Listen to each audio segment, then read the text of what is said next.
We are at the we're coming up on the 3-year mark in March. Yeah. And if you don't have it by now, I mean, I feel like our messaging in our home has been clear the entire time. We were clear from the very beginning it was airborne. We didn't need the CDC to tell us that. If it's spreading like a cold. Yeah. We didn't need the CDC to tell us that because, like, we know things about how things spread. And we also know that in other countries, in other communities, like, that aren't U.S., like, when people get sick, they put on masks. Like, that's just part of the culture. And so that wasn't a stretch either. And there was all this stuff about that. Does it need to have a filter in it? Does it need to be triple layered? What kind of, material is it supposed to be? And then it's like, oh, don't wear, and that was such a quiet, like, don't wear a cloth mask anymore. Like, now they're being a little bit more, but yeah. And I guess the few things I do want to say before I just don't want to talk about this anymore is just, one, wear a mask. Wear a mask. Wear it over your fucking nose and mouth. I'm less insulted if you just don't wear a mask, honestly, than if you wear it and...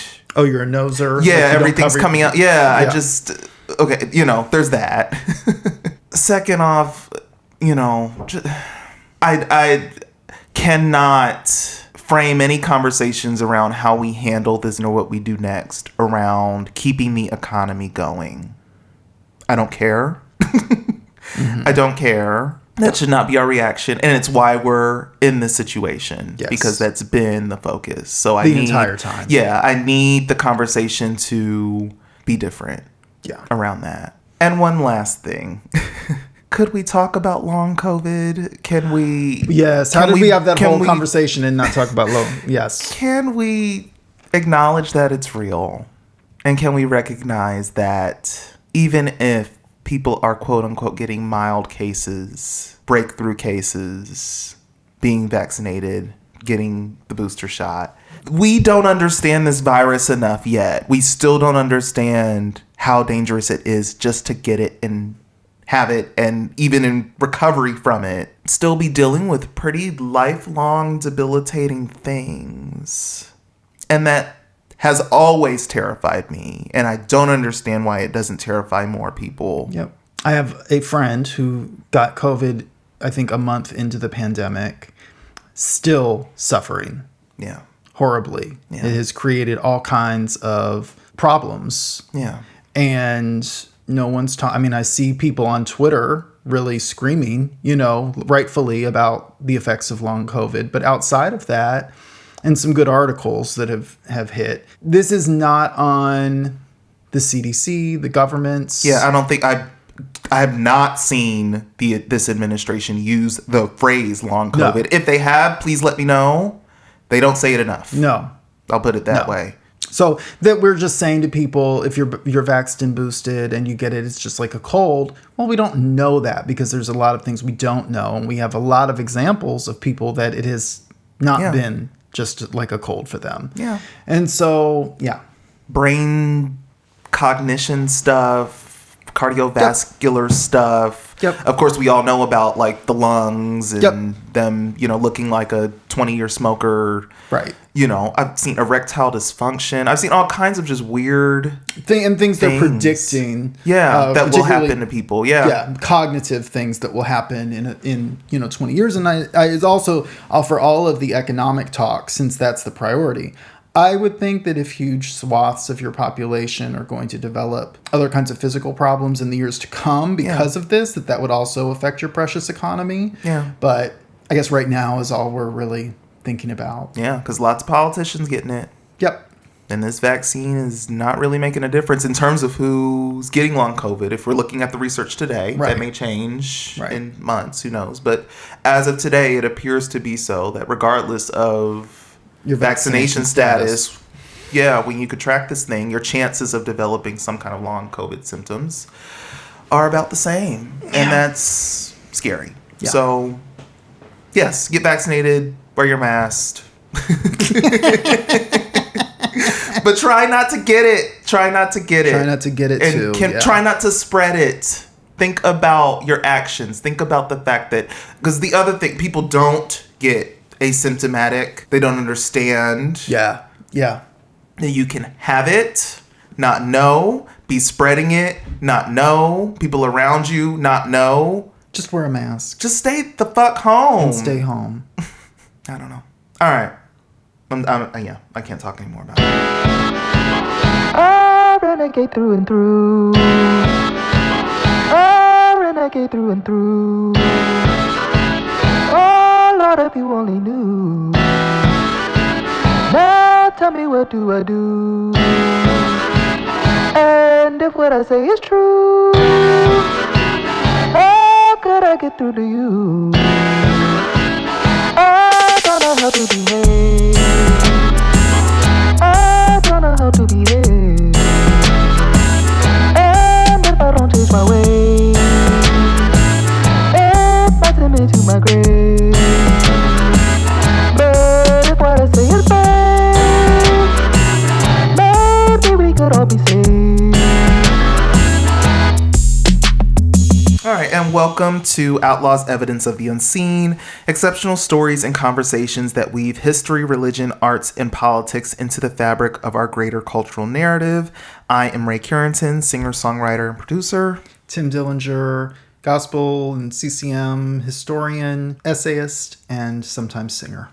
And if you like the show, be sure to subscribe and tell everyone you know to tune in as well.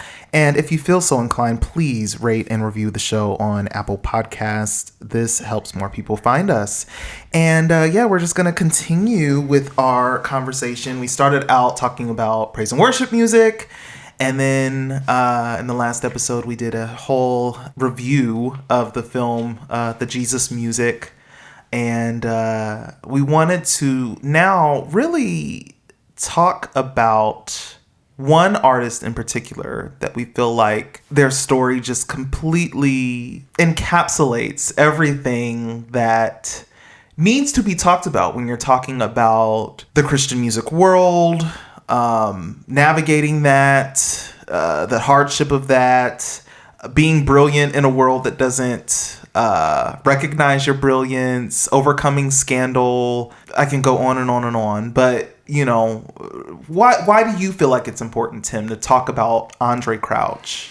Well, because I think so much of what he did and how at the time he was perceived those things have been so rewritten that I feel like we've got to really have a conversation, go back to original sources, and firsthand accounts to really retell what was happening. Because I think what a new generation sees as their traditional music, they think that because they see it as traditional music, that it was traditional at the time, and that everyone loved it in the way that they love it today. And that's not the case at all. And so I think seeing what he went through and really kind of holding the music to task as well, because I think there's a lot, because people have not really done a lot of writing or reading about Andraé comprehensively. There's a lot that just isn't understood about why he was who he was and why he had the success he had. And I think understanding some of those things makes the music matter more and differently. Yeah. I will say, in preparing for this episode, I listened to a lot of his catalog, and I did it in chronological order, which I had never done before. And I'm going to try not to get emotional, but much like listening to Aretha Franklin when she passed and doing the same thing with her music, I was overwhelmed by that much brilliance coming from one person. It just didn't stop. No. Talk about someone being so prolific. It's just mind-blowing to hear all of his brilliance all in one day like that. And I just went for it, and gobsmacking to take that in. And so I would kind of juxtapose him as the gospel world's Aretha because of just that brilliance. Musicality. Yeah, the musicality and just the brilliance of doing that from decade to decade to decade, and it never really letting up. And changing with the times. And he was, he was very much a contemporary artist, a cutting, music that was cutting edge for a very long time. But at the same time, he knew how to write church songs that to me, immediately sounded classic. Yes. Well, yeah, I mean, I think he was my first live music experience. Yeah, tell me about your introduction to him. Well, my mother tells the story that this was when she was pregnant with me. She listened to Andraé nonstop. And then when I was in the crib, Live at Carnegie Hall was really the album she played over and over and over. And so Andraé is my first live music memory. Went to see him at the Bayfront Center in St. Petersburg, Florida. I was 3 years old, and I have little glimmers of it. I still have glimmers of that concert. Shirley Caesar terrified me. She opened the show. She did the no charge routine where she nails her background singer to the cross. And as I just remember, I screamed and had to be consoled because I found that terrifying. Yes. As we talked about in the previous episode. Did we talk about it? Well, no, we didn't talk about that, but we talked about the nails it being traumatizing to children. It was traumatizing to me. They want to be upset about metal covers, Christian metal covers, but that, that's okay. I mean, I remember I let out a blood-curdling scream. I mean, I wasn't a dramatic child at all, but... and then Andraé came out, and I just remember the force of it. It was one of the last Disciples concerts, if I'm not mistaken, because 78, 79, it was one of those 2 years the Disciples performances ended. And Danniebelle Hall was there, but her plane was late, so she came out mid-show. I still remember that. Because I was there for Danniebelle, honey. That's what I was there for. Loved Danniebelle. But they were just spectacular. And to go back, you can go to YouTube and see some of those performances from the early 80s, are really the majority of the ones you find on YouTube. Just spectacular. His ear for talent, the singers he chose. I mean, that just made me kind of emotional. Yeah, I'm realizing this might be a tough one to get through because I'm gonna feel emotional. Yeah. Well, and yeah, I mean, I think Kristle Murden, came to his group after the Disciples ended. Just huge influence on me. Táta Vega, who became a friend, in my life. And Alfie Silas and Gene Johnson and Kathy Hazard. Just amazing. Howard McCrary, Linda McCrary. Yeah, and these were just incredible. I mean, L.A. singers, Phyllis St. James. And they were, honey, just divas. I mean, when you watch those shows, I mean, it was just a totally different time. And so you see them on TV, just faces beat, hair did, and grand. And then the band is just always, no matter what incarnation of musicians Andraé had, they were amazing. Top tier. Always an interracial band. He always had an interracial band from the early 70s on. And so that brings with it just a different kind of musical diversity as well. Mm-hmm. But everybody came together in that gospel stew, and it was just rich. Bill Maxwell, one of the baddest drummers ever, who ended up co-producing everything from Take Me Back in 75 on, through the 80s. I believe Bill was even involved in the 90s records, if I'm not mistaken, I believe. But just musical minds who went on to bring us so much other music. I mean, Bill Maxwell was behind the music on Martin. Mm-hmm. They were involved in Color Purple, Like a Prayer, Madonna, Rick Astley, Cry for Help. I mean, just on and on and on. All these times you hear those voices. I mean, they were just amazing. Sandra Crouch was playing tambourine on Madonna's Spanish Eyes, and all the Motown stuff in the 70s. Sandra's on tambourine. I mean, Jackson 5. Yeah. Diana Ross. I mean, just you hear it and it's her. I mean, Sandra Crouch is in her own right just such an amazing musician, and Andraé had all of that at his disposal. Yeah. And so I think it's important. We've talked a lot about what we hate about the music and what it's become in the Christian world. But Andraé really does, his work just embodies everything that was right about Christian music and everything that it could be in terms of crossing over and actually going mainstream and doing the same brilliant stuff with huge mainstream acts as well. And so, we're just going to talk about all of it. So do we want to just start from the very beginning? Well, I think we have to set a little bit. He and Sandra and their brother Benjamin, they were preachers' kids, grew up Church of God in Christ. Their father had a church in Pacoima, California. And Andraé had to play the piano because his father didn't have a musician. And his father, famously, the story goes that he prayed over Andraé and said, I believe the story is we don't have money for lessons.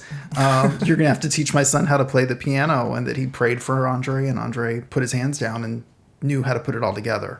That's the story. That's the story. And so as a teenager, he wrote at James Cleveland's home at a barbecue his first song, "The Blood Will Never Lose Its Power." Can you imagine that being your first song? First song. It was at a barbecue at James Cleveland's home. There were a lot of other artists there. Albertina Walker was there. The Caravans recorded it. So Andraé also gets his first real lesson in the music business through this experience, because when the record came out, James Cleveland's name was on it as the writer. And so Andraé never told this full story in public that I'm aware of, but I saw him on TBN in the 80s, and he didn't name names, but he said that someone had put their name on the song, and he looked at the camera very slyly and said, but we had to straighten that out. And so I don't know how that got straightened out, but it did get straightened out. And it became his first, that song went around the world, not because of the Caravans recording of it, but it kept having a life. Other people recorded it. White artists recorded it beyond the Caravans, and it's a standard today. Yeah. It's a standard today. And it's one of those songs, again, that people just think is just one of those traditional songs or a hymn, and was written in the 60s. By a 14-year-old. By a 14-year-old. It just happened to be one of his first ones. Yep. And then he forms a group called the COGICs, the Church of God in Christ. And it was Gloria Jones, Frankie Carl Springs, Edna Wright, Blinky Williams, Sandra Crouch, and Billy Preston. So this is a major group. Okay, first of all, you got Billy Preston, who at the time was also working with the Beatles. Right. Edna Wright, who would go on, she's Darlene Love's sister and the lead singer of Honeycomb. Gloria Jones, who we would come on to know as a Motown artist in the 70s and songwriter. Many people also remember her as Mark Bolan's partner. Sandra Andraé, Blinky Williams, she was also on Motown and was always the little train that might as well. And she has albums in the can, if I'm not mistaken, that they're still trying to get re-released from Motown. She's one of those cult figures.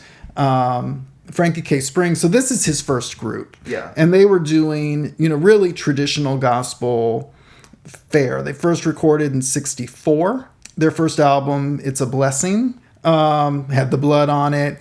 And a lot of arrangements of traditional songs. There's a fountain. And then André's originals. But the sound was essentially a traditional gospel sound. And so at 1968, he comes back as Andraé Crouch and the Disciples, Take the Message Everywhere. It consisted of Sherman Andrus, who would go on to be a part of the Imperials and Andrus Blackwood and Company. Billy Thetford, who would stay with the Disciples for many years and then make some incredible records in the late 70s as a soloist. Also sang background on Tina Marie's Lady T record. Perry Morgan and Ruben Fernandez. I'm sure Sandra sang on that record as well, but she is not credited on that album as being part of the Disciples. Okay. And you get there, the sound is starting to change. Yeah. There's still a traditional core there. He re-records The Blood. Yes. On that record. Precious Lord. The Thomas Dorsey song. Wade in the Water. Spiritual. But it was very groovy. Yes. It was a groovy album. It's totally informed by what pop was doing in the late 60s. Totally. It sounds like The Association or the Mamas and the Papas to me. And so, if you were wanting a Fifth Dimension record, but in a gospel context, that was it. Yes. And he was working also with organizations like Teen Challenge, David Wilkerson's organization, and became involved in evangelistic outreach. He was getting invitations to sing at a lot of white ministries. And then after the 68 album, so Christian People comes out in 1970, and it's a collaboration with Pat Boone. Which is an interesting story because, you know, Pat, now today, there's always been talk about Pat getting the, you know, hits on Little Richard songs and all this. So it's interesting that he's then used as a platform to introduce Andraé Crouch to a broader audience. Yeah. The version of the group at this time also included a young Tremaine Davis, who would become, in just a few years, Tremaine Hawkins. Yeah. Singing. I mean, you really get... And we had gotten Tremaine on, you know, the Oh Happy Day album, you know, with Joy Joy, her solo there. And now we get her on Andraé. Yeah. So it's interesting. She had her hand in both of the most, you know, known to be progressive Christian gospel groups at the time. Yeah. And this scores them a Grammy nomination. Yeah, first one. Was this just like a one-off single? Was it on? It was on an album. It was on an album, but not an Andraé album. Okay. It was on a Pat Boone album. Okay, gotcha. And it was released as a single. So this single was released on Liberty United Artists Records. And apparently, if the story is correct, they wanted to sign Andraé and the Disciples, but they wanted to have some control over the content. Meaning they probably didn't want it to be as gospel focused lyrically. And so they did not take the deal.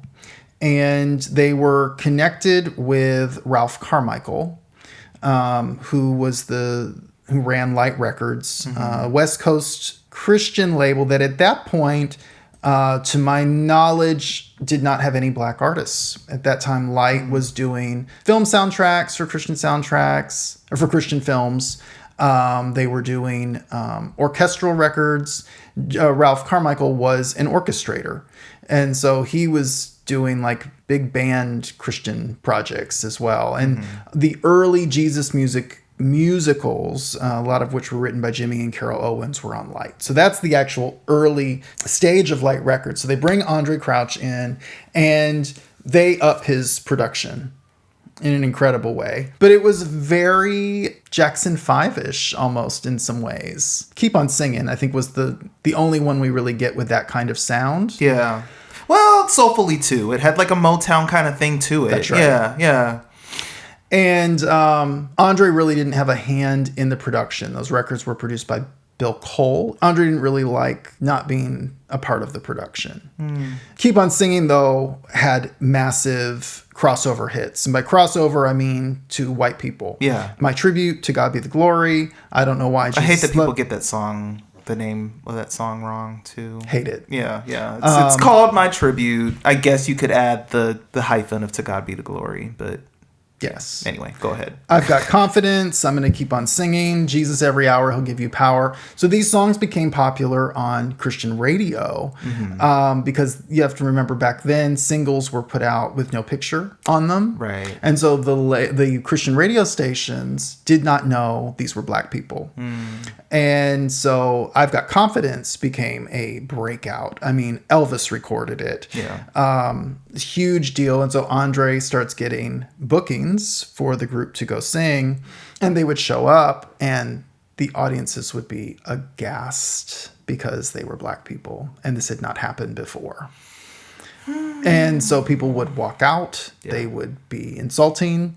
And that's what he faced off on in his early success. Faced off with was showing up, people not knowing he was black because he had a different kind of sound. He had a polished sound that white people could mistake as theirs. Yeah. They toured pretty incessantly because, again, they were in with organizations like David Wilkerson's Teen Challenge, which gave them a route. The Jesus movement was happening, which we also talked a lot about in the last episode. Yeah. And Andraé really benefited from the Jesus movement in that there were now younger people who didn't have a lot of the same kinds of hang-ups as their parents. Yeah. And so Andraé was also able to do a lot of outdoor events that weren't dependent on churches, prisons, youth groups, you know, and so they made it work. work. The disciples made it work. Soulfully had Through It All, which again, just one of those songs that you hear all the time in churches and you would think is older than it was. Yes.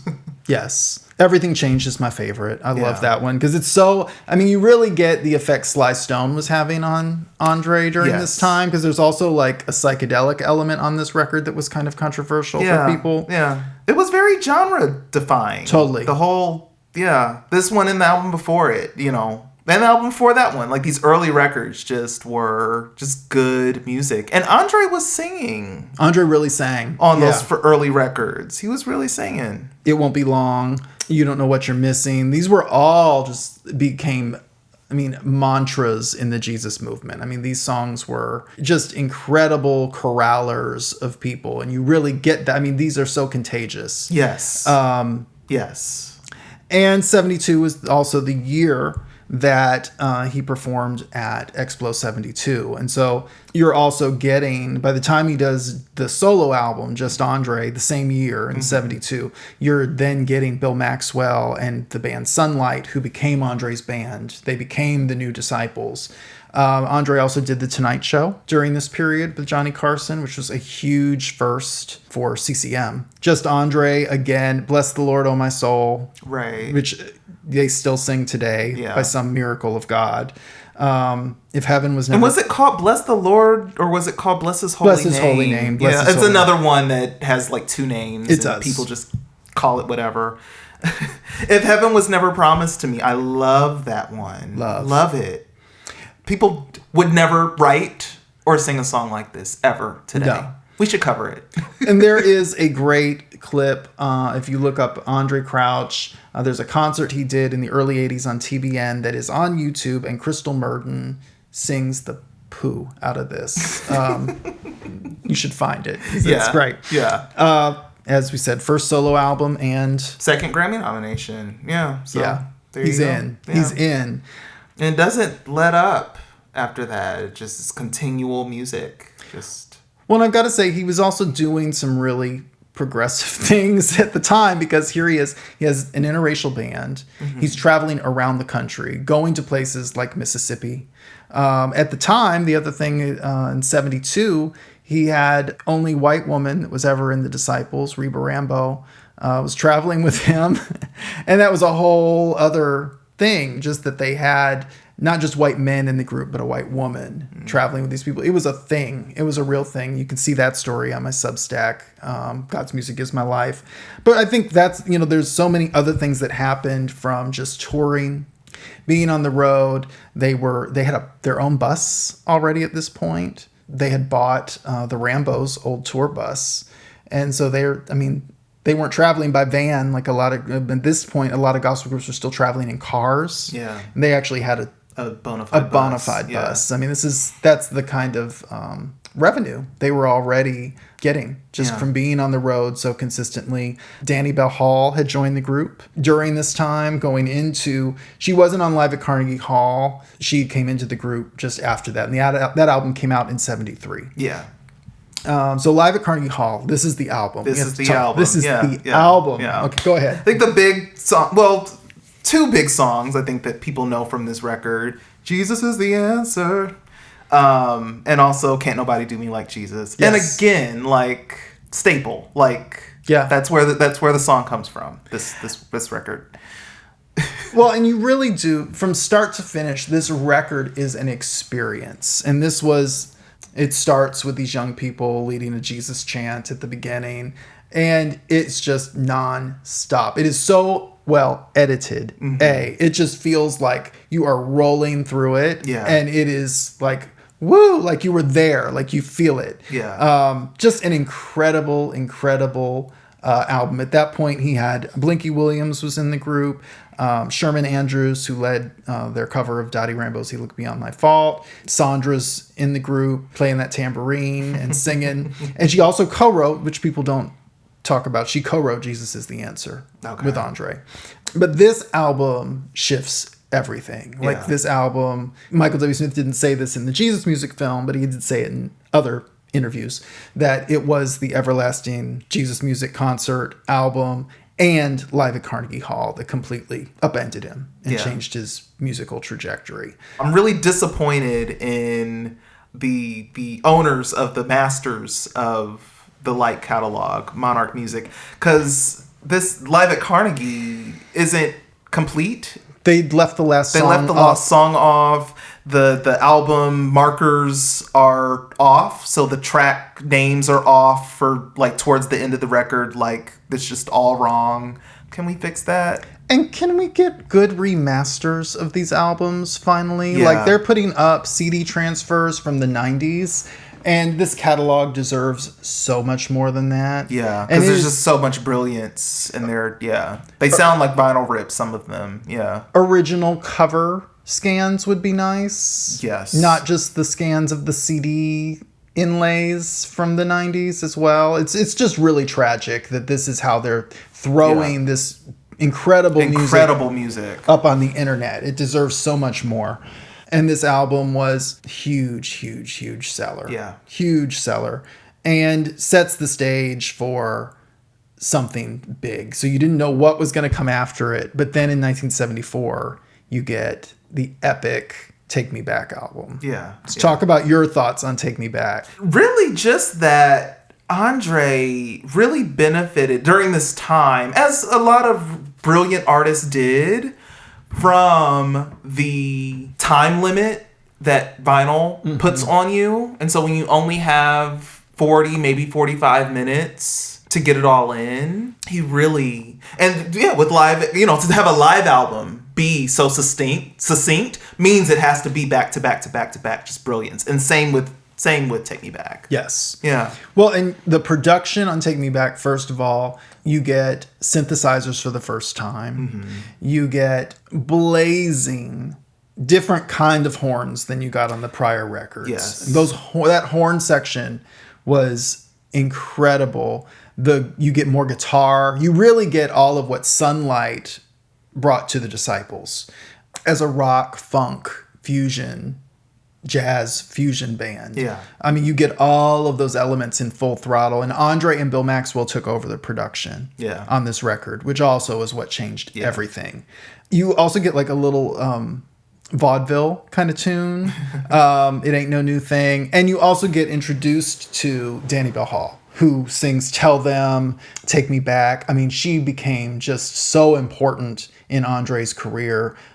What a voice. What a voice. And it got me choked up. I mean, she was amazing. Danniebelle was so limitless. I mean, you every time you think like she's an alto, she does something up there and you go, oh, she can go further. And she just emoted these songs. I mean, she was able to interpret André's songs in such an incredible way. I understand why he wanted to sing less once she came to the group, because she's so great. And he had Perry Morgan, who was amazing. Billy Thedford. I mean, these were spectacular singers, and Andraé put them front and center. Yeah, he started platforming people that he knew were just brilliant. And I think that, it took some of the pressure off of him to just go ahead and let them do it.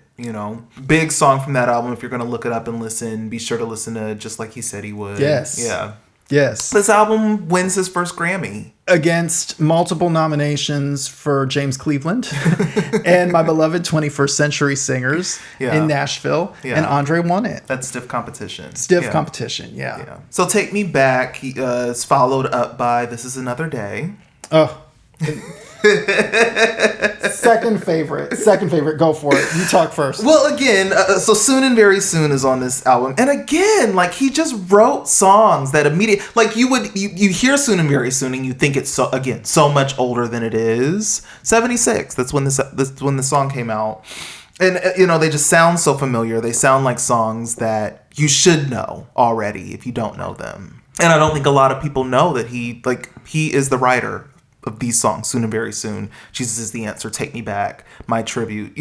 That's him. Yeah, he wrote them. Like, these aren't songs he just gathered from. Yeah. These aren't spirituals. These aren't things he, just took and kind of put a new beat to. He was composing these songs. So his ear for gospel sensibility, but then to also take that and make beautiful arrangements out of them, beautiful compositions, and also figure out ways to, in his way, be edgy production-wise. Yes. Well, we've got Leon Russell on this record. Leon plays on, I think, a track or two on this album. I've also got, my favorites on this album, of course, You Gave to Me, led by Danniebelle Hall.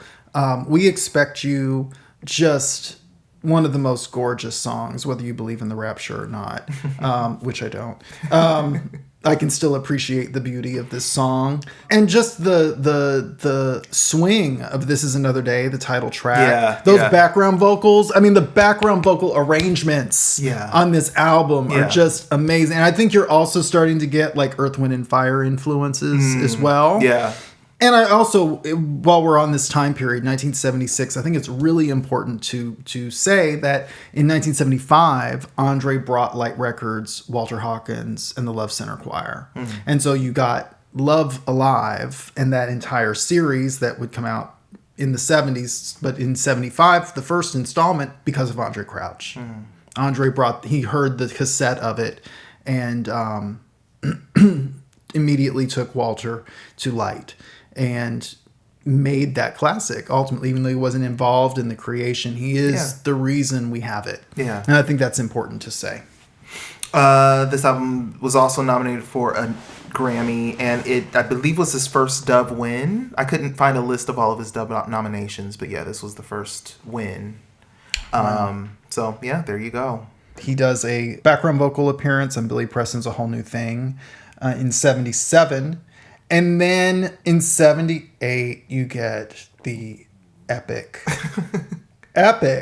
double live album. Live in London. This concert was put together by Norman Miller. He promoted Christian concerts in the UK at the time. He would go on to marry Sheila Walsh and have an incredible career in America as a Christian music executive, but he was making his name in England at the time. And he put this concert together and they recorded it. And this was, I have visceral memories of visceral. Is that a word? It is. It's just. I have just such clear memories of this album. I remember when it came out. I remember my mother getting it on 8-track. It was a 2 8-track pack. And we took a trip to North Carolina in 79. And this was all we played. This and Barry Manilow Live. But this... I love the juxtaposition of those two albums. This album, I can sing every background vocal part on this album. This was just the soundtrack. And then you get this really ultra contemporary cover that looks like nothing you've ever seen before in Christian music. Yeah. The artwork was epic. This massive piano flying out of the sky. I love that it's the piano and not Jesus. No, it looks like what the funk guys were doing in that era. Like those big, just like epic album covers. Yeah. It's also Back to the Future. Yeah. It's very like you have never heard anything like this before. That's what the album cover says to you. Yeah. Yeah. And truly, this album, you haven't. And there's a ton of music on it. Ton of music. And it is not a laborious listen. No. It moves so quickly. You get new songs on this too. Take a Little Time, which had been a early Disciples cut that they completely revitalized. Kathy Hazard was part of the group at this time. Incredible singer. B. Carr and Danniebelle, of course. But just an amazing, amazing, amazing work. This is where the infamous You Don't Have to Jump No Pews came from. That came from this album. And the last Disciples album. Yeah, this is the last one. Power in the Blood was on it. Oh, yeah, that whole medley. There's also a YouTube clip. Yeah, so he was doing a lot of TBN during these years. And PTL, I guess, as well. But yeah, there's one clip in particular we love. They used to have all these old TBN clips up, and they took them down. Probably because we were ripping them and making memes out of them.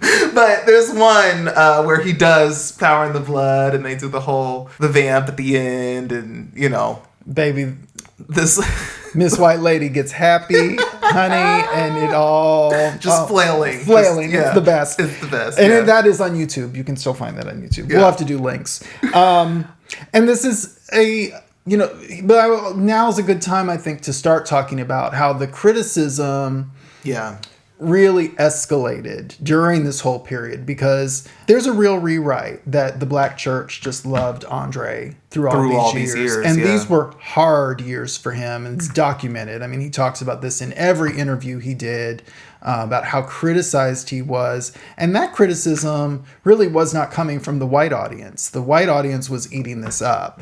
The criticism was coming from the Black church. And he really took that to heart. And so the more and more secular, and plus he was getting so much secular acceptance. At this point, he's performing on the Grammys. Yeah. This was his second Grammy win, by the way, live in London. Yes. And another Dove win as well. Yeah.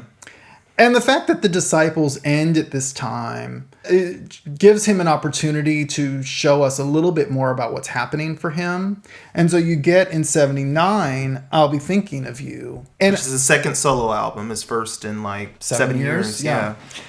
And I think we start to really see to me, when I listen to this album, I hear a real sadness in Andraé that you don't really notice in the Disciples' work because you're getting all of the exuberance from everybody else, and so you don't really get the focus on Andraé. Yeah, it's a little melancholy. It's melancholy, and beautiful.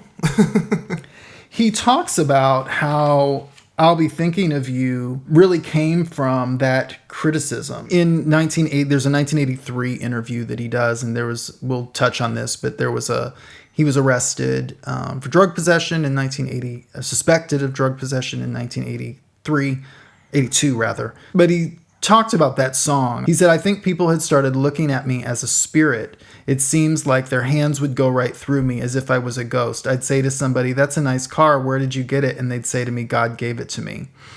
No one could talk to me like a real person. Everybody had to be spiritual. I couldn't let people know that I was really hurting, that I was really lonely. All my loneliness went into my music, into songs like I Want to Be Closer and I'll Be Thinking of You. People need to be touched and cared for. Me too. But as soon as someone would try and give it to me, I'd pull back. I'd been fooled into thinking that I had to do all the giving. And so to me, I'll Be Thinking of You really... I mean, with that song, Touch Me, There's No Hatred in God, Dreaming. These were all just really looking for you. Even the upbeat songs just had this tinge of sadness in them. And we really got that in 1979 with I'll Be Thinking of You. Yeah. That entire record, which to me, though, is a landmark record. Yes. The production, it sounds like a Steely Dan record. Yes. I mean, it is... He's got Phillip Bailey on this record, on I've Got the Best, Stevie Wonder on harmonica, and I'll Be Thinking of You. All the great LA session players were on this record. It is, again, just relentless. I mean, every single song, there's not a skipper. Yeah. Two of the other big ones, Jesus is Lord. Huge. And the Love Medley. And I really want to just say, I'm just going to throw some names out there. Donald Lawrence, Kurt Franklin, Richard Smallwood, Myron Butler, Tommy Sims, Israel Houghton, Anthony Brown. When I listen to this album, I hear what all of them got from him. But it's so much better than what all of them did with it. Yes. And so if you love any of those artists, if you see any of them as the pinnacle of what gospel music has to offer, listen to I'll Be Thinking of You. Yes. Well, and I want to hop on that point because I think, my question then becomes why is what they bring us not as convincing? And I love what all of them have done at some point or another. Yeah. Why is it not, though, at the same level? And I really do think that there's an emotional intelligence that is lacking in everything that has come since Andraé. I mean, Andraé was clearly feeling very deeply because we also know that the depths of those feelings, good and bad, are what make great art. Yeah. And so I think there's a certain just intensity to which he was experiencing life, the horrible criticism, the ostracism, and the heights of success all at the same time. He was funneling it into these songs and really just so smart about how he could write these things in a way that were still reaching people. They weren't so specific to him, but they were his story. Yeah. And I think he was also willing to let the questions be in the music. Much like we said in the previous episode with Bill Gaither talking about praise and worship and how, you're ignoring like the 50 or the 85% of the other psalms that are introspective and contemplative. Thank you. That. And, André's music was doing that or finding ways to do that among all the other things.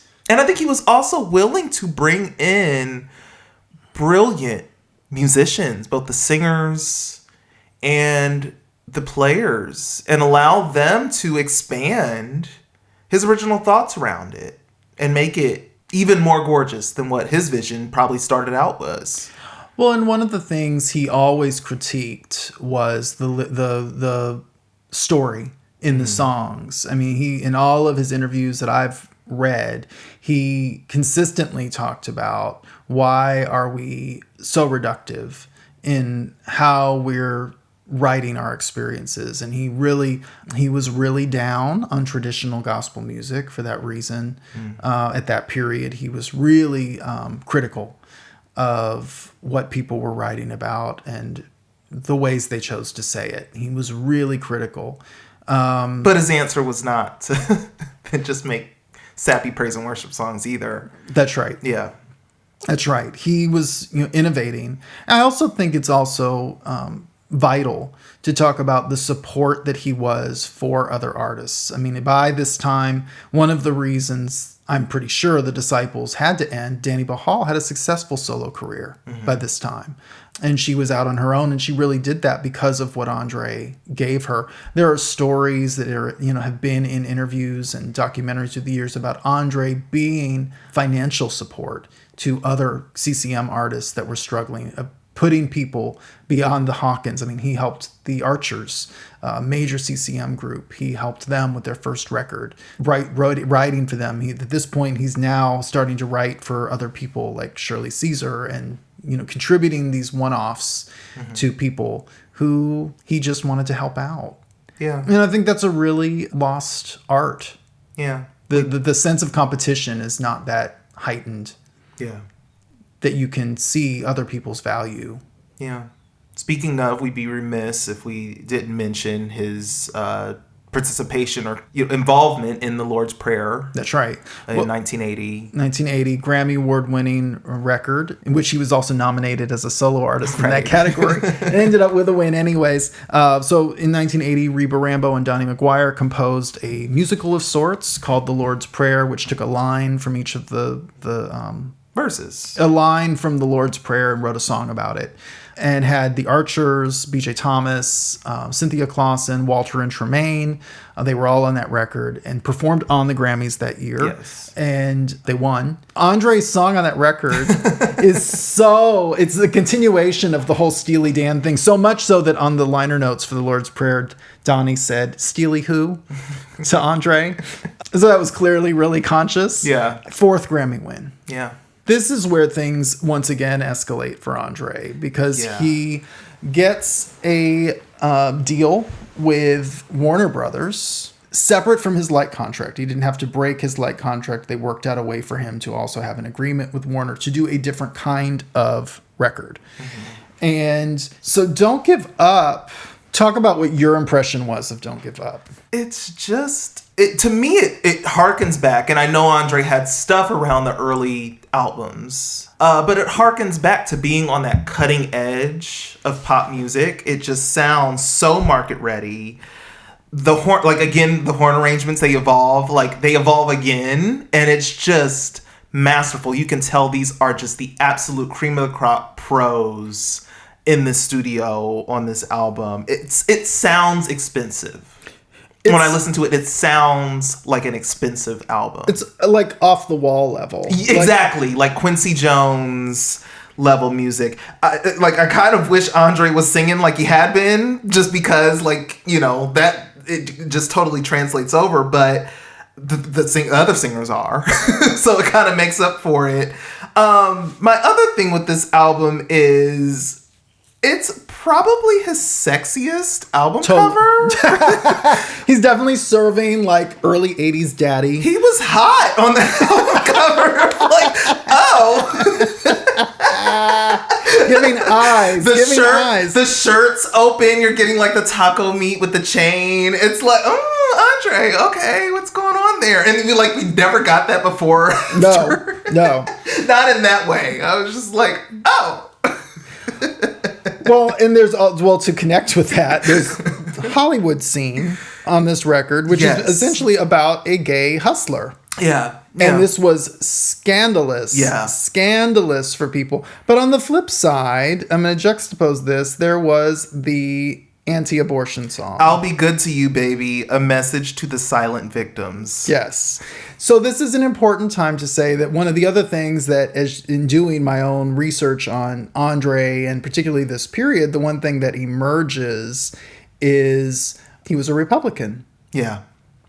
And so that helps me really understand a little bit more of how he was able to navigate a lot of this, because there were some core values that were in sync. I mean, I've been told, I have not seen this Grammy speech has never been publicized anywhere, but I've been told that when he won one of the Grammys early in his career, he thanked America's founders for bringing his people to America, so that they could learn about Jesus. And so there's that kind of thing. Again, I would love to know if that was actually said. I've been told that's what was said at the Grammys, which is, we know this is something that gets said. We know this is real rhetoric. I see the through line between that comment and Kanye's comments about slavery. Yes. And And so that emerges, the anti-abortion thing emerges on this record. At the same time, he's on a panel, I believe, for the Billboard Music Conference with James Cleveland, and they have like an open sparring thing because James is a Democrat and Andre is a Republican. And so there's like this real conversation because James and Andre, not just related to the blood, will never lose its power situation. Right. James was very competitive with Andre and openly critical of Andre. Yeah. And they were the most prolific artists during that time, those two. Yes. They were constantly nominated against each other every year at the Grammys and, So James openly criticized Andre for doing Saturday Night Live around this time. I believe it was 81. It was the Don't Give Up era. It may have been the next year. But he openly criticized him and even made the point to say that particular episode was especially vulgar, as if like Andre had some control over what they were going to be poking fun at. And so this was also something Andre was experiencing, and I think that's important to know and contemplate as you listen to this music, because it's also very in other ways it would seem that Andre was actually more conservative than James. Right. And so... Yeah, this was, he was criticized for this being what was considered a sellout album. That's right. Selling out. He also does the Jeffersons during this time. He does Solid Gold. These are all really scandalous things. Yeah. But, if you're going to listen to this album, listen to Don't Give Up, Hollywood Scene, like Tim mentioned, I Can't Keep It to Myself, and of course, Handwriting on the Wall. I mean, come on. Talk about Earth, Wind, and Fire, Kool and the Gang, Brothers Johnson. It's just cut from that exact cloth. Well, and you also get Marvin Winans' composition on this song, Start All Over Again, which actually was, I'm not a Marvin Winans fan, as everybody knows, but I think it's one of the best songs on this record. And we also have to mention that in this time period, Andre introduces the Winans to the world. He and Bill Maxwell also brought the Winans to Light Records. And we got another generation of influencers in gospel music. And part of, I think, that commonality is the fact that there's some common political spiritual views. Yes. So Don't Give Up was also a Grammy win that would make this his fifth. This is not available in the States anymore. This album to stream. I'm not sure why. It was remastered in 2006. It was reissued on CD in the 90s by Warner Brothers. It was put up after he passed, it looks like. But since then it's been taken down. I'm not sure why. I'll have to ask about this. It does appear to be available overseas, though, in other regions, like on iTunes. So, yes, it's grayed out. Yes. Yeah.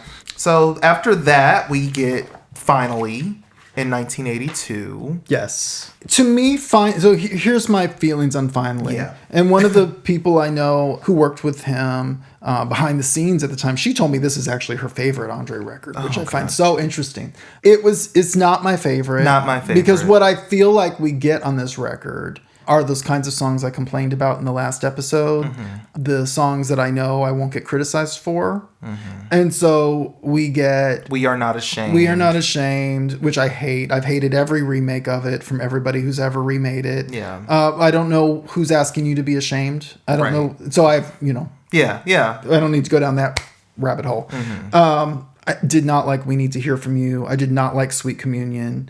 Did not enjoy this album. Did not enjoy the remake of My Tribute. Really? I thought that was like the one saving grace from it. But yeah. No, but I agree. It feels like the compromise record. Yeah. Unfortunately, compromising the way the church wants you to. Yep. Not, all the things that they yell at you about. Yeah. It's the typical response to, oh, my crossover record got criticized, so I'll make a really churchy record now. It's The Joy That Floods My Soul by Tremaine in response to her A&M records. Yeah. Didn't need it. Yeah. I didn't need it. And it did change things for him, and because what happens on the heels of this record? Well, he's arrested for cocaine possession. Yes. At the end of the year, November. And so in the following year, and Tim has already read from it, we get a really big profile interview in CCM. What month was that in 83? This was March of 1983. Okay, so like 4 months after the arrest.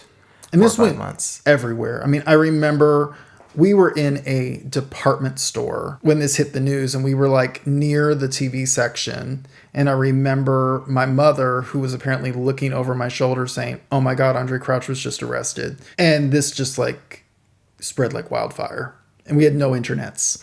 I mean, this was such a huge thing. And everybody assumed it was true. Yeah. Well, we have to clarify that it wasn't that he was arrested for cocaine possession. He was arrested for the suspicion. The suspicion, yes. Because it was paraphernalia. Yes. He had friends that were staying in his apartment. While he was on tour.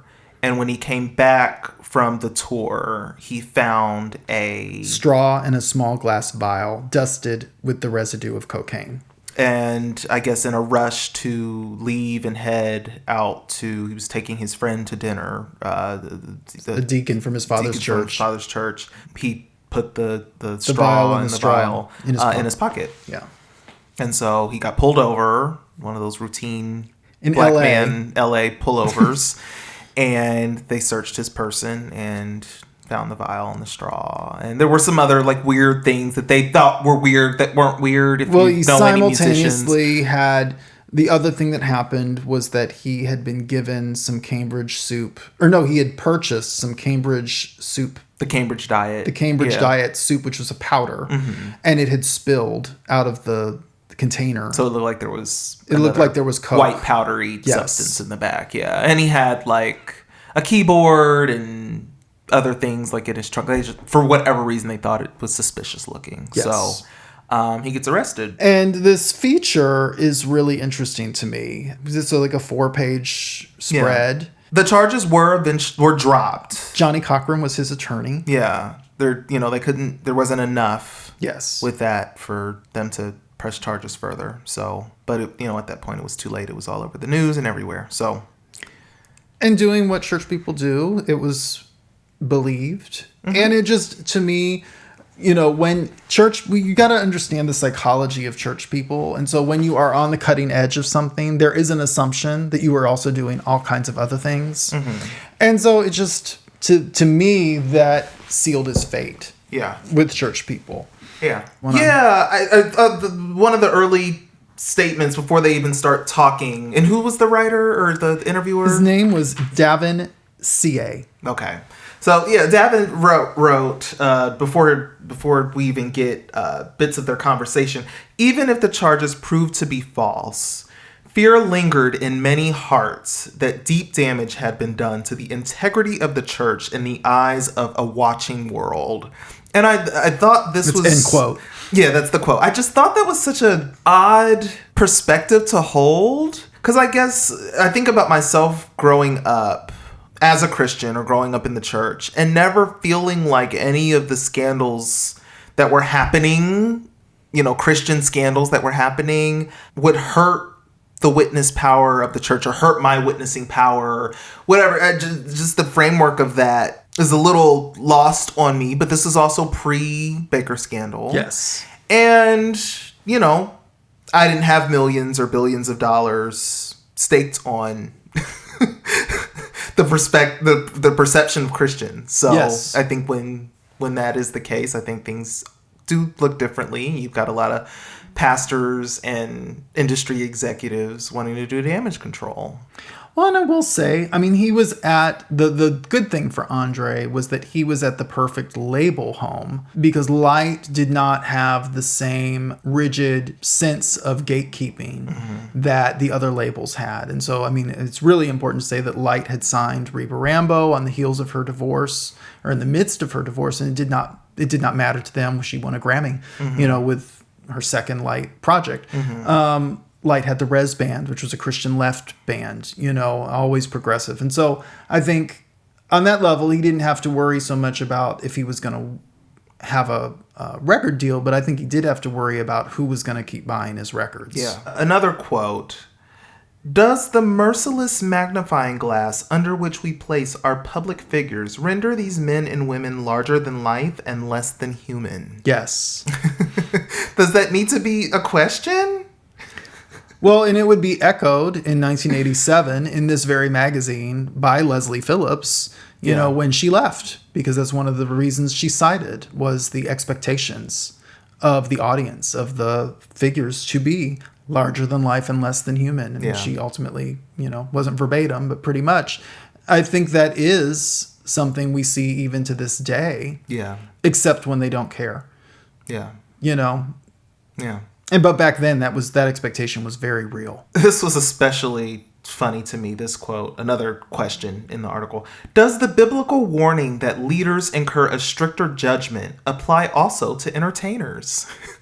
And what's funny about it to me, aside from the whole biblical warning piece, is that we would never hear Christian artists, gospel artists described as entertainers today. They have completely they quickly cleaned this up. They've eradicated that word from what they do, which is outrageous to me but you are an entertainer. But no, it's ministry. Yep. Minister. The article doesn't touch on this at all, but I find it fascinating André's willingness to speak about his feeling pressure to lose weight. We don't get that very often. A, from Christian artists. B, from black men, period. Black men. James Cleveland didn't care. Right. But we heard Kanye West say it. It's so interesting, the comparison I'm having between the two of them. But he got liposuction. He was open about that. Well, and Andraé... The article described him as stocky, I think, right? Yes, yes. Now, Andraé talked about this on multiple television appearances, weight, and joked about it, but it was clearly real. Yeah, it clearly bothered him. Yes. Or he was, feeling pressure either from himself or from others. Yes. Which is why he had the Cambridge diet powder. Yeah. In the first place, in the car. Yeah. So... I love that you had this thought. We were about to talk about it yesterday, and I said, no, let's just wait and talk about it on the show. The coded homosexuality or homosexual, to me, both acquaintances in the article. You've got the old rowdy friends that are staying at the apartment that caused the problem. They're the ones that leave behind the vial and the straw. He said, from before things got better. My friends from before things got better. What does that mean? And they're not Christians. He made sure that they're not Christians. Asked to use his apartment is how he phrased it. He didn't say stay at. What are they using it for? It was just weird language. And then also this deacon of his father's church that he's promised to take to dinner, and he arranged to meet me at my apartment. I don't know. Maybe I'm just reading. No, I mean, I thought it when I was reading it, and I was like, there's a lot he's trying to not say in this article. Yes, roundabout ways of phrasing things. Well, in CCM, I will also say this could also be editorial, because CCM was not good at navigating these kinds of things. And in an article just like a year and a half prior to this, they'd covered the Hawkins family, and they interviewed Walter, Tremaine, and Edwin, and the writer attended a Love Center service and was astounded by the number of men who attended the church. And so I think there's also like cultural reading that these writers, and I don't know what Davin CA's background was. I don't know who he is or what he looks like. I did try to look him up because I was curious. And so I don't know how much of this is just people who don't know how to do reading beyond their own cultural knowledge. Yeah, but those were direct quotes from Andre, allegedly. Yes. Yeah, so, allegedly. And I know CCM also has a reputation for paraphrasing and fixing things and not necessarily talking to the artist about it. Well, yeah, there you go. But he's quoted, again, take that with a grain of salt, as saying about these friends that were staying in the apartment, some people think a person would know what I represent and just act holy, but they don't. Davin says, did you know what this might mean when people heard about it? And he's talking about when Andre was first arrested and brought in. Stopped, yeah. Yeah, and he said, no, not then. I was worried about me. You know, he wasn't even initially thinking about what this might mean for his career or his reputation. He was just concerned about the fact that police were stopping him and taking him in LA, you know, early 80s. That wasn't really delved into more. Yeah. Really. And I know in 83, 82 probably, you know, when they did the interview maybe, there wasn't as much conversation about that in this forum. But it does really like astound me that wasn't a conversation about the frequency of police stops for black men. In particular, by the LAPD, you know, that wasn't more of the conversation, and the fear, you know, of just being pulled over, period, because he didn't know why he was being pulled over, because he knew this was typical. Yeah. Davin asks, have you ever done drugs? This is Andre's response to that question. No. In high school, once I smoked a joint and I hated it. I never got high. That's his deepest story, and he's sticking to it. That's right. The writer also says, Davin says, whether or not his detailed account of the circumstances meet the test of truth for all who hear it. So, I mean, he's clear, like, this sounds like something that will take a lot of effort to convince someone that this is the story. Yes. But yeah, Andre does go on to talk about his rift with the church. Yes. And yeah, when I read it, I did read it as the black church. Yeah. I didn't read it as the white church. I'd felt so rejected by the church for so long, so rejected by people who didn't understand what I was trying to do with my music, that I'd separated myself from all of it. After the arrest, he said, I've had to take therapy. Then he quickly is sure to say, the Christian therapist told me that I was in the same position emotionally as a woman who had been raped. Which I thought, I don't know that I like that from the Christian therapist. But I do appreciate allowing Andre his emotional space and saying that it's valid because of what he had been through. Yeah. I don't like the extreme of needing to compare it to a woman being sexually assaulted, but... Right. Yeah. I do think there's an important component to, at the very least, equating what so many of these artists in CCM and gospel go through with their critics as a form of emotional abuse that has, we know, I mean, multiple people who have come through this with PTSD. And I think that's an important, you know, thing to raise. Well, I don't like that correlation either in that quote, but I do think we do need to also establish it as a form of trauma. Yeah. You know, what they go through. I mean, this had to have been completely traumatic. Yeah. And the years before it had to have been completely traumatic. Yeah. And I'm happy to see that he at least went to a therapist of any At kind. all, yeah. Yeah. He wasn't going.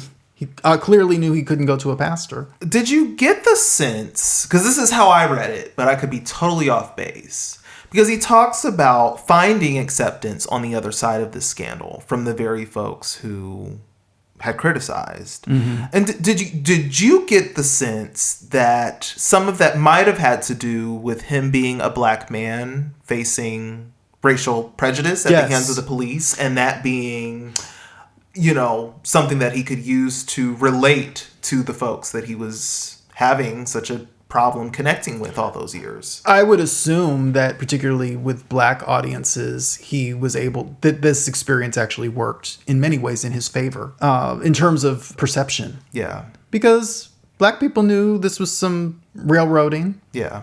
Yeah.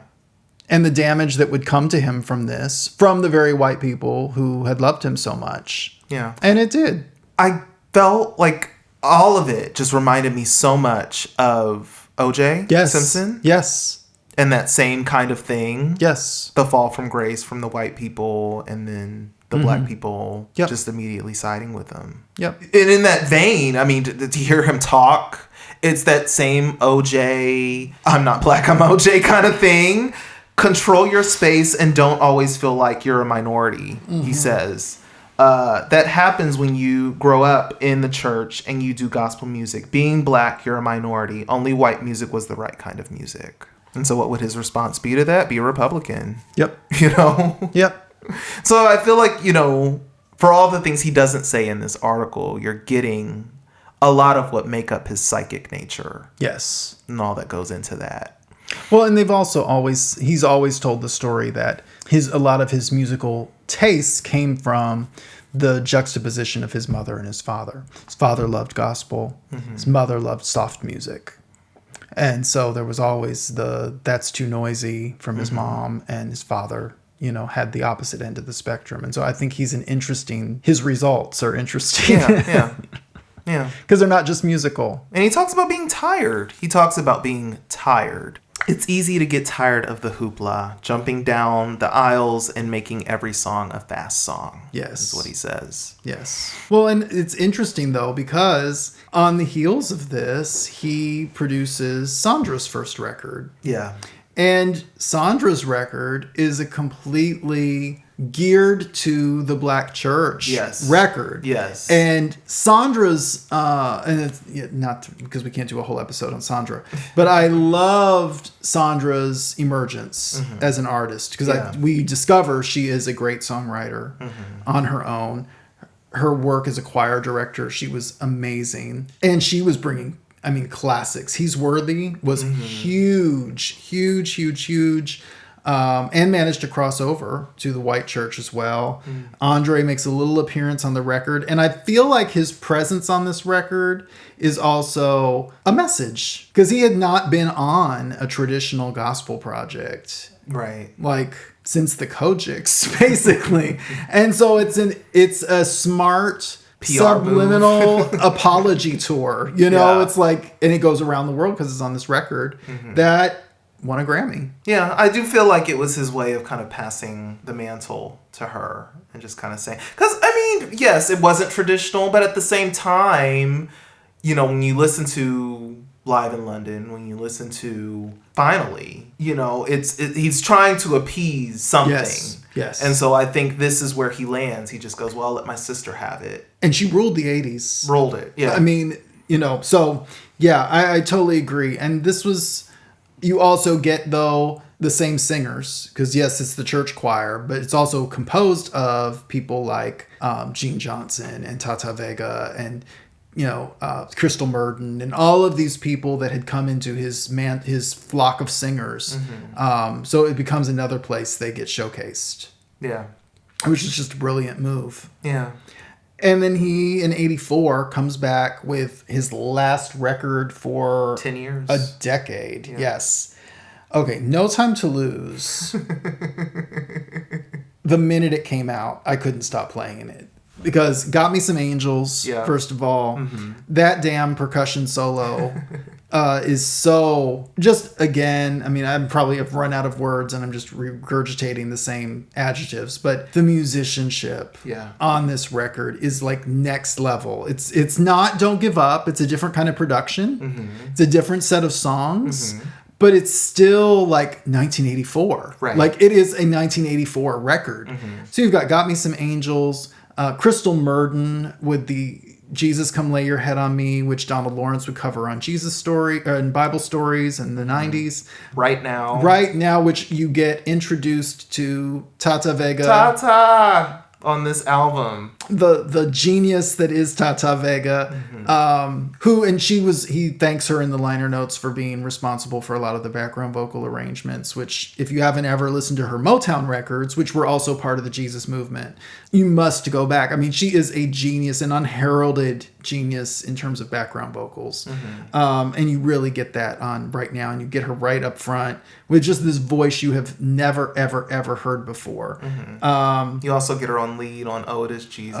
Which she got a Grammy nomination for. That's the song that kind of it's become a little internet famous because she did so many different live performances of it, and there's one in particular where she kind of goes off and starts to giving a testimony in it, and having gotten to work with her for years and got a lot of great stories, but one of them was about how they never knew what she was going to do when they did that song. And so the original ad-lib queen. One night she dropped on the floor and they thought she'd fainted, and she was, reenacting like ODing, and this is all really real. Like she's not like, she is dramatic. It's not a gimmick. It's not a gimmick. It's just who she is. It's not at all. It's just who she is. She is she started in hair. I mean, she's a theatrical performer, and she embodies the story she's telling. Yeah. And so she becomes the woman at the well. And what would a woman at the well in the 70s and 80s, what would she have been doing? Yeah. So it makes complete sense. Yeah. So on this one, it's like, nothing I did, nothing I drank, no man I did. Lord, nothing I did, nothing I tried, nothing I smoked, nothing I snorted, nothing I drank, no man I did, no one did me, nothing did me any good. Oh Lord, even that the food I put in my mouth wouldn't help me, Lord. The food. It's a great moment. So It Is Jesus. Always Remember, which also got a Grammy nomination. And title track, total 80s R&B realness. Yeah. Living this kind of life. Living this kind of life. I mean, just grooves for days. And these singers were just incredible. It was jointly released by Warner Brothers and Light. This was the last Light album. Won a Dove Award. It is on iTunes, so you got to buy this sucker. Well, you can probably stream it on Apple Music, but it's not on Spotify. Yes, and it's not officially on like YouTube Music either. You can hear the songs, but other people have uploaded them. Just buy it; it's so good. Yeah, I do have to say the remasters, and Bernie Grundman did this remaster and Don't Give Up. I mean, they're just absolutely beautiful. Yeah, these two in particular. Light, take notes, because this is what you should have done with André's catalog. And the reason that you got remastered on this was because Warner Brothers controls the master and did it. Yeah.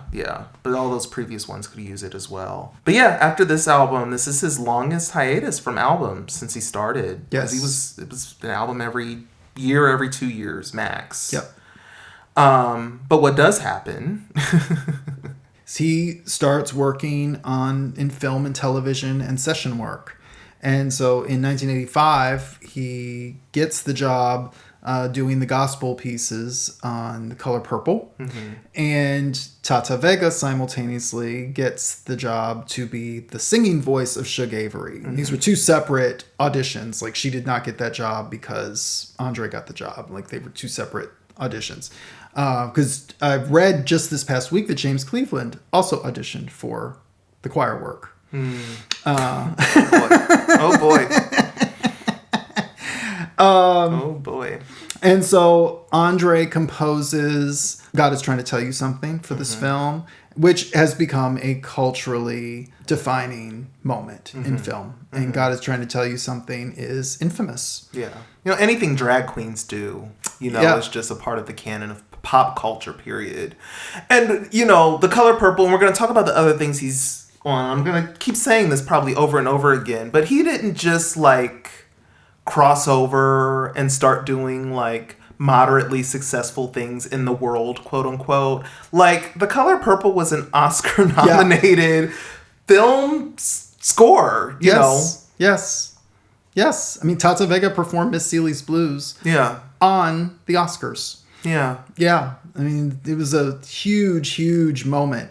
And they bring in, at the beginning of the song, the Church of God in Christ. Yeah. The yes call. And so I love just the way he brought the past and the future together in a time capsule. The authentic church. Yes. To it. Yeah. Yes. 1986, you get that Amen theme song composed by Andraé and I believe Bill Maxwell, sung by Vanessa Bell Armstrong. She sang, look. I love Vanessa. And that song, 60 seconds, just completely capture the church. Yeah. Greatness. Just greatness. In 85, Sandra did her second record as well. Andraé plays on it, and of course, I believe co-produces it. But I think it's an important record to raise because Sandra really benefited from. She had Táta Vega on 3 tracks on that record. So all these singers that Andraé is corralling, Sandra's also reaping the benefits from with We're Waiting, which is her second amazing record. 1987, Michael Jackson calls. And Michael Jackson calls. They go in the studio and do the choir vocals on Man in the Mirror with him, and then do it with him on the Grammys. And just amazing moment of seeing Andraé, Sandra, and Táta on the side. And it's a magical performance. Yeah. That is one of the best Grammy performances of all time. Yeah. And again, Man in the Mirror, Michael Jackson. This is a #1 hit. This is a Grammy nominee, record of the year. He didn't just stop making gospel albums so he could do some little gigs on the side. These are huge pop moments. Huge. And he's not afraid to do it. Yeah. And I love that. I guess he said, I've been through all this other shit. Just, oh well. And then follows it up 2 years later with Madonna. Madonna calls. Same thing. Yeah. So, I've had many conversations with a lot of people through the years. So one of the singers that was on this session told me this great story that I'm going to share. So this is Like a Prayer. I don't think we said Like a Prayer. Yeah. They go in the studio. The Step Out is by Jean Johnson, who'd been a part of the Crouch group for a long time. She'd led He's Worthy on Sandra's record. She led Completely Yes with Táta on We're Waiting. Great voice. So she gets the step out on this. But the one of the other singers told me that when they got in the studio with her and did the first round or the first, whatever section they were working on, Madonna said, "Y'all are fucking great."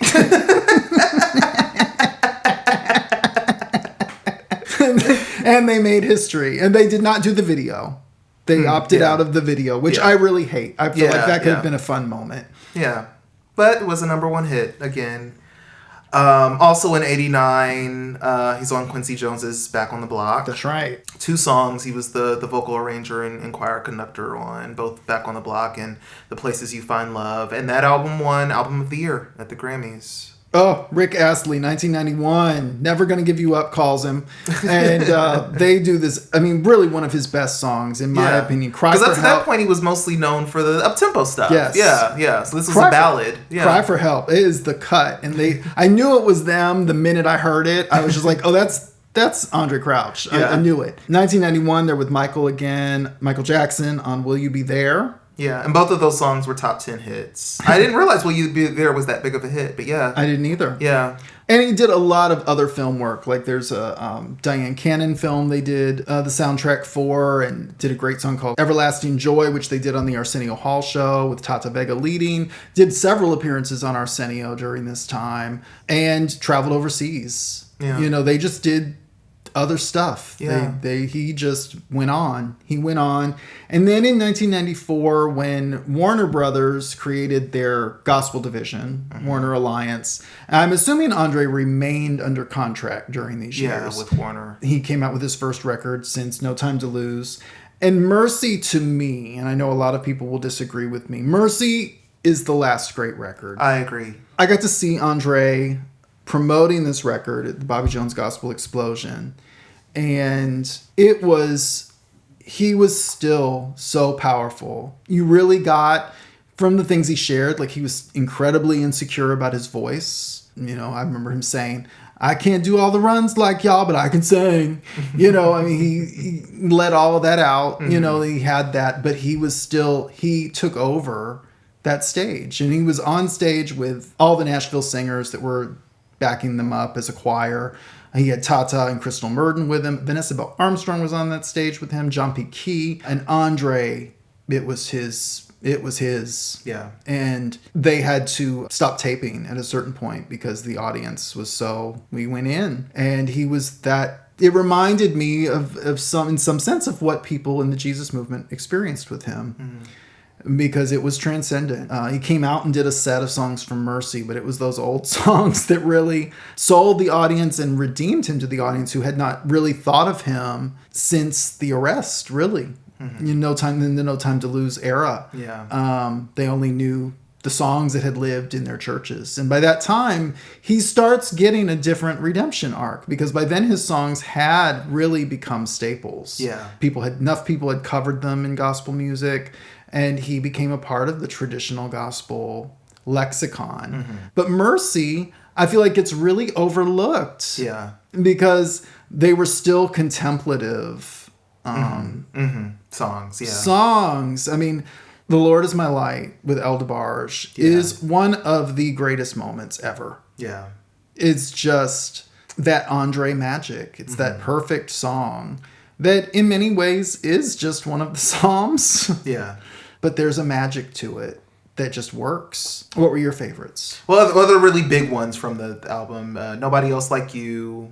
Joe Sample plays piano on that one. Beautiful solo. That solo. Give It All Back to Me. Táta again. Stepping out on that one. And Mercy, the title track. With Táta again. Yeah, with Táta again. It's also important to mention this is the first album with Quest. Yes. Was also part of that Warner deal. To me, this album is the first album, and this won his 7th Grammy.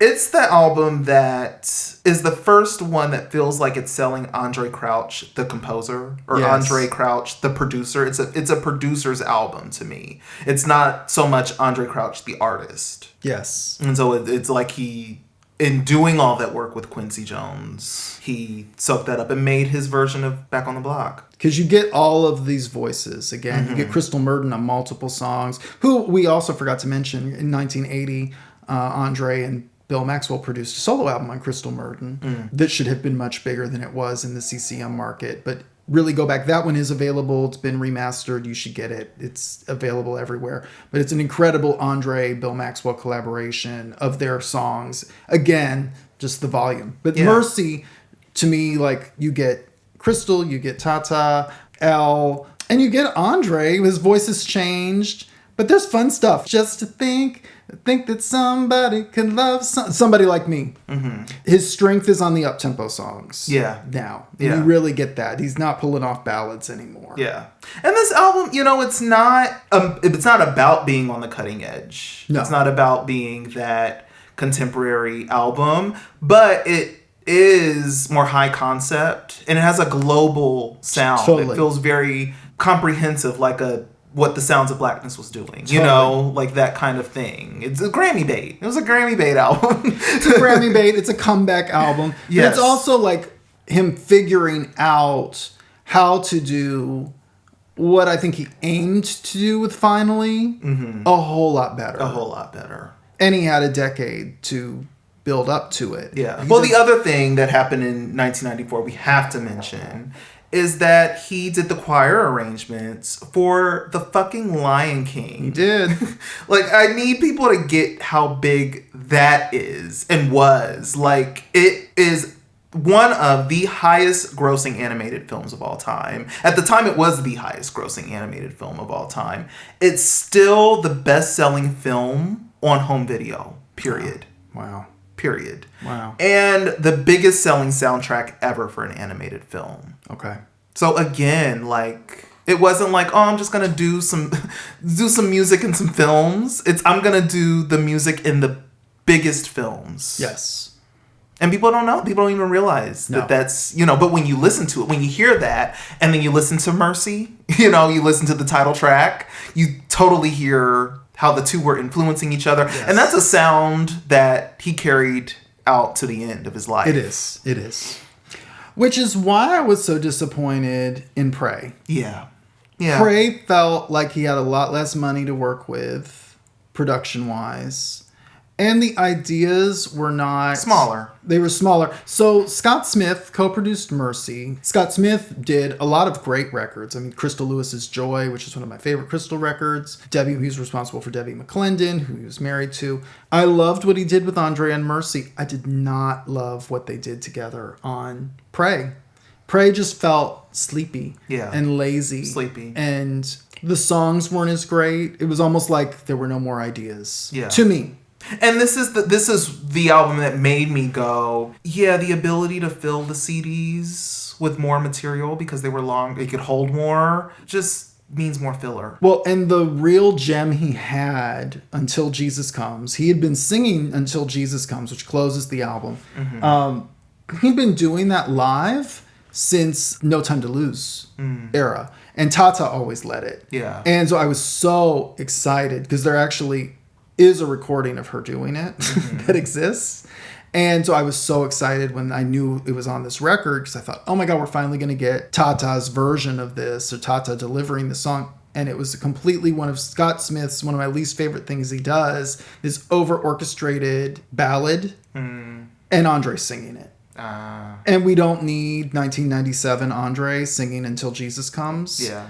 And I was completely let down. If you've ever, and there's video of Táta doing this live, you should look it up and hear why this was such a missed opportunity. Yeah. In 1997, the Andraé Crouch singers did vocals on the closing number from the Broadway musical It Ain't Nothing But the Blues. The song Members Only. You can actually hear Táta do a step out at the end. It's kind of fun. It's so funny when gospel goes to Broadway. Yes. Because you're getting a mixed bag of voices, and it's just kind of weird. But what they brought to it definitely helped it. And Táta was singing at the end of that. Yeah. So. And that was 1999. Yeah, 99. Also in 99, you get the one and only Andraé Christmas album, The Gift of Christmas. I thought it was a gorgeous Christmas album for what it was. For what gospel Christmas albums were giving in the 90s. Sure. I definitely loved It Came Upon a Midnight Clear. Okay. It's just the one that is kind of the most popular from that album. And it was also Grammy nominated. And then he's with Michael Jackson again. we get one more Michael collab in 2001, Speechless. More choir vocals on that one. Not a big hit, but, Invincible. Invincible was also a 9/11 album. Right. We were talking about 9/11 albums in the last episode. Another casualty of that year. And then, it just all kind of ends from there. In 2006, we get Mighty Wind, where I was hopeful. Yeah. I didn't... It's that new gospel production thing I hate, where it was live, but nothing about it is live other than, like, the audience applause by the time they get done doing all the post-production. Mm-hmm. And so I was excited at the number of people that were on it and who was on it. By the time it was over, I didn't need any of it. I think it could have been great. Yeah, it felt very run-of-the-mill to me. And I don't want to make waves. I'm not a fan of the producer's work who did that record. And I know a lot of people love them. I'm not a fan. And so I just... Yeah. I didn't need it. I was so excited about everybody that was on it. But it was a disappointment. It was a terrible album cover, too. We, up to that point, not had covers that were that bad. The hair hat? Yeah, that's the era of the hair hat that really emerged. Yeah. He'd been wearing caps, up to that point, because he had a lot of stuff around his hair. Yeah. And yeah, it just, to me, you can tell there's a lot going on. I know I think the health problems were really amped up by that time. It made me more sad. It was one of those records that just made me sad because I could feel there was other stuff happening and they wanted to get a record out. And I understand that. It just was disappointing. Was that a distribution deal with Verity? I don't know. I'm not sure how that all worked out. Another kind of break. And then in 2011, we get the last album, The Journey. Which had probably his biggest hit on gospel radio, black gospel radio. Let the Church Say Amen with Marvin Winans. People love it. Beautiful choir arrangement, I'll give it that, but nothing lyric. No, nothing lyric. He also co-wrote Donald Lawrence's Bless Me, the Jabez song. Okay. And that was his other big contribution in the 2000s to gospel because that was massive. Yeah. It was a massive song.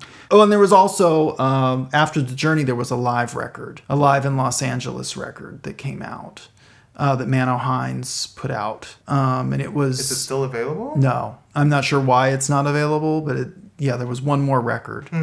And it was... to me, really sad because he was you couldn't understand a lot of what he said.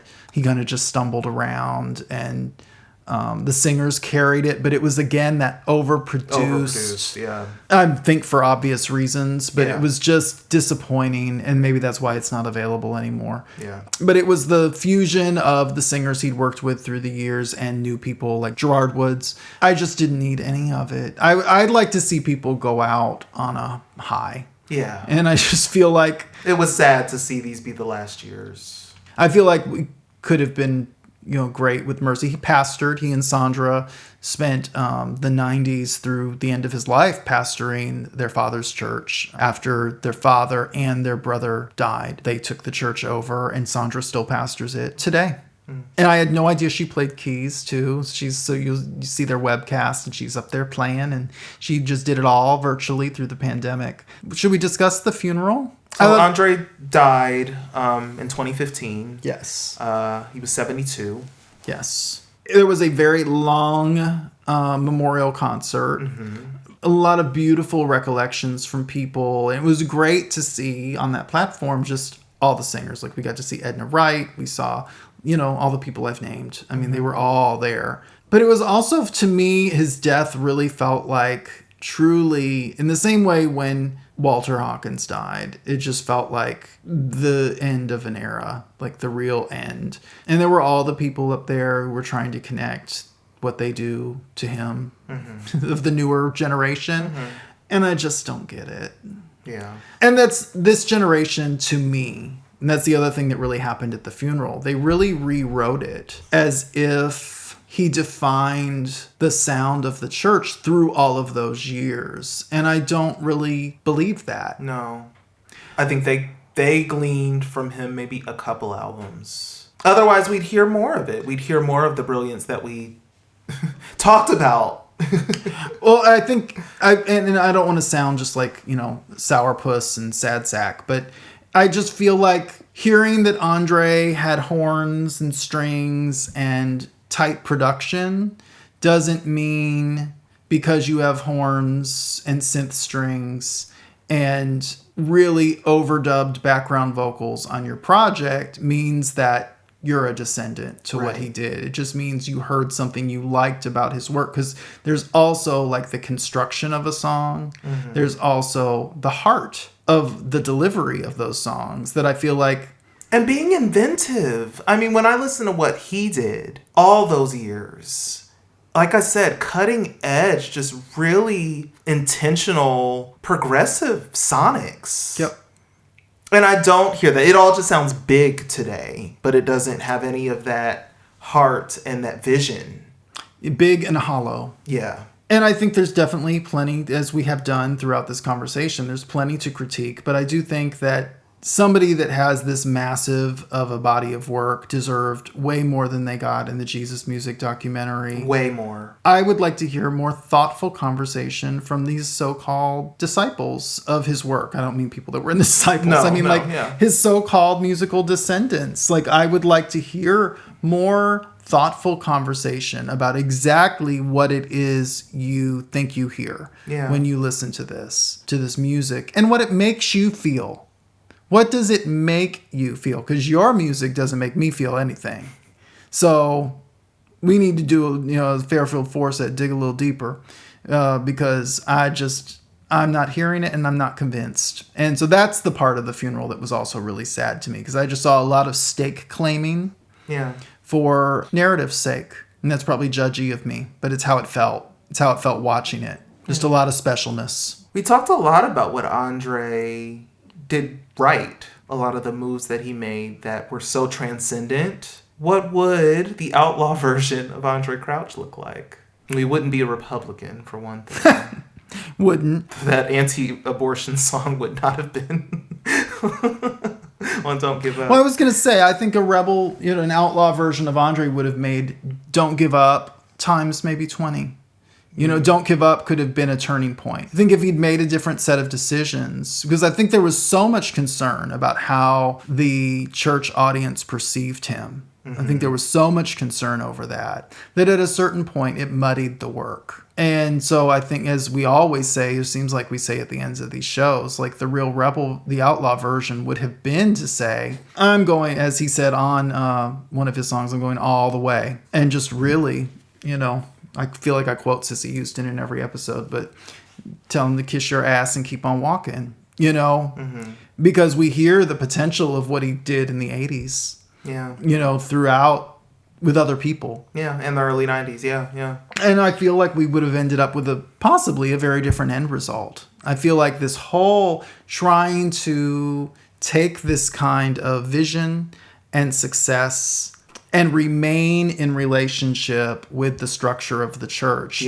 always proves to be fatal and dysfunctional. Yeah. And I think that, what we see of Andraé at the end really is the result of that struggle. I mean, you can see in the pictures from Mercy on, you see what that compromise did to his health. Yes. In addition to all the, he suffered a lot of loss. Well, and there's also, the thing that I really resent, the outlaw version, would be an Andraé that we actually knew something about. Right. Beyond spirituality and the songs, the emotional struggle of, loneliness that we get, and the fraughtness with church people. I'd like to know something else about him. Yeah. And that's what, unfortunately, gospel doesn't really ever allow us to have. Yeah. Is a fully embodied artist, a fully embodied person, because these are people. Mm-hmm. And when they become human is when we start to judge them. So just the suspicion that he might have,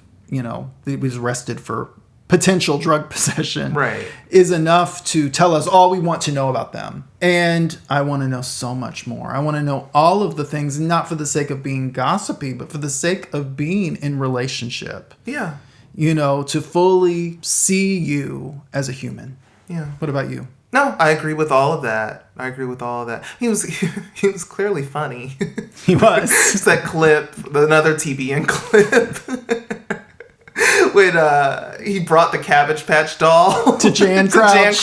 Yes. It's a black Cabbage Patch doll. What did he say? She always says, they must be our cousins. So I said, I'm going to try this little trick on her one time. I gave her a little black Cabbage Patch doll to see how see how you treat her,